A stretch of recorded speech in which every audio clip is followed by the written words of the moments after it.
ဟုတ်ကဲ့အခုဒီဗီဒီယိုကြည့်နေတဲ့ကျွန်တော်ရဲ့တောင်သူဦးကြီးများနဲ့နေကုန်သည်များအားလုံးပဲတာလီသွားပါ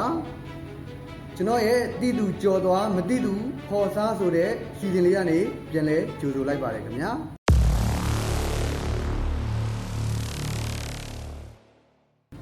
ဒီနေ့24ရက်3လ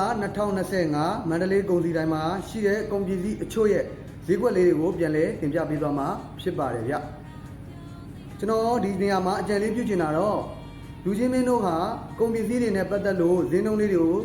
အကြံများအဖြစ်သိကျင်နေဆိုလို့ရှိရင်တော့ကျွန်တော်ဒီ TikTok အကောင့်လေးကို like and follow လေးလုပ်ထားဖို့ကျွန်တော်တောင်းဆိုပါတယ်ဒါမှသာလျှင်ကျွန်တော်နေ့စဉ်နဲ့အမျှတင်ပေးတဲ့ကုန်ပစ္စည်းလေးတွေကိုလည်းလူချင်းမင်းတို့သိရှိရမှာဖြစ်ပြီးတော့မှကျွန်တော်မတင်ရခဲ့တဲ့ရက်တွေဆိုလို့ရှိရင်လည်းကျွန်တော်ရဲ့ဖုန်းနံပါတ်လေးကိုဒါရက်ဆက်သွယ်ပြီးတော့မေးမြန်းလို့ရမှာဖြစ်ပါတယ်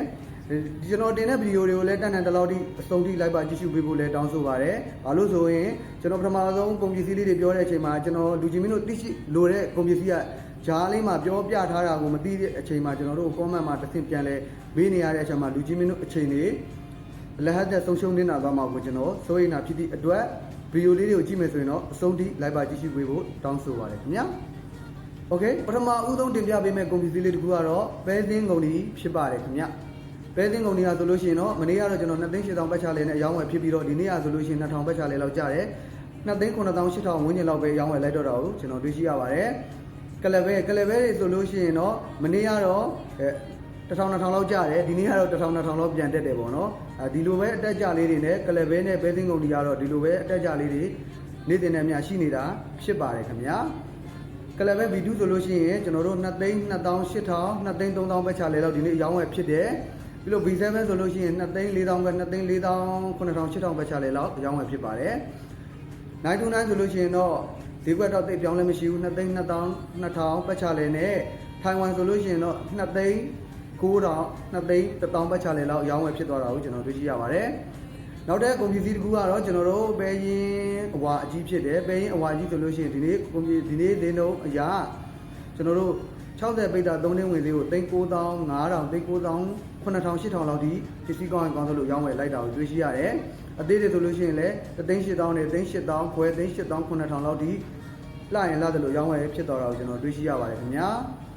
နောက်တဲ့ကုန်ပစ္စည်းတစ်ခုကတော့ပဲကြီးဖြစ်ပါတယ်ပဲကြီးကလည်းလူချင်းမင်းတို့ဒီရက်ပိုင်းအမေးများနေတဲ့ကုန်ပစ္စည်းဖြစ်သည့်အတွက်ကျွန်တော်တင်ပြပေးမှာဖြစ်ပါတယ်သူဟာဆိုရင်